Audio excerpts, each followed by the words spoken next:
আপনি জীবনে কত পাপ করেছেন বলেন তো? কত সুদ খেয়েছেন, কত ঘুষ খেয়েছেন, কত ওয়াক্ত নামাজ আপনি বাদ দিয়েছেন, কত জিনা করেছেন, কত ব্যভিচারে লিপ্ত হয়েছেন, কত মিথ্যা কথা বলেছেন। এত এত পাপ করার পরও আপনি নিশ্চিন্তে দুনিয়ার মধ্যে চলাফেরা করছেন। এত এত পাপ করার পরও আপনার মধ্যে এতটুকু অনুশোচনা নাই যে আমি এত পাপ করেছি, আমার পাপের একটা পাহাড় আপনি তৈরি করে ফেলেছেন, এরপর আপনার মনের মধ্যে অনুশোচনা নাই। অথচ আল্লাহ তাআলা প্রত্যেকটা দিন রাতের শেষ অংশে শেষ আসমানে আসেন। আসার পরে আল্লাহ তাআলা প্রত্যেকটা বান্দাদেরকে ডাক দিয়ে বলেন, ও আমার বান্দারা, তোমাদের কার কি প্রয়োজন তোমরা আমার কাছে চাও, আমি তোমাদের সমস্ত জরুরতকে পুরা করে দেবো। অথচ আমরা নিশ্চিন্ত ভাবে ঘুমাই।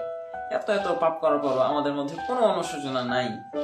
এই যে আমাদের মধ্যে অনুশোচনা নাই, আমরা আল্লাহ তাআলার কাছে মাফ চাচ্ছি না, আমরা পাপ করেছি, আমাদের মধ্যে অনুশোচনা থাকবে।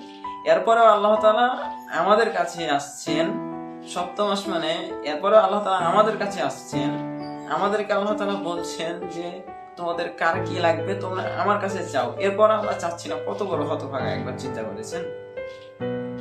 এই যে আমরা এখন বেঁচে আছি, আমার আপনার মতো অনেক মানুষ ছিল যারা মনে করতো যে আজকে নয় কালকে, কালকে নয় পরশু আল্লাহ তাআলার কাছে মাফ চাইবো। এই যে মাফ চাইবো চাইবো করতে করতে তারা কবরে চলে গেছে। অনেক মানুষ আছে কবরে চলে গেছে। এখন এভাবে যদি আমি উদাসীন ভাবে চলে যাই কবরে, তাহলে আমাদের হালতটা কি হবে চিন্তা করেছেন?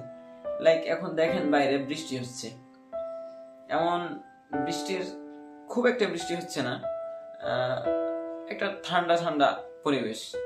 এই যে হালকা হালকা ঠান্ডা পরিবেশ, এখন বাইরে যেতে ইচ্ছা করছে না, বাজারে যেতে ইচ্ছা করছে না। আর এই এর চাইতো আপনার অনেক তো বৃষ্টি হচ্ছে। এখন যদি আমি মারা যাই, এই বৃষ্টির মধ্যে আমাকে কবরে যেয়ে রাখা আসা হবে।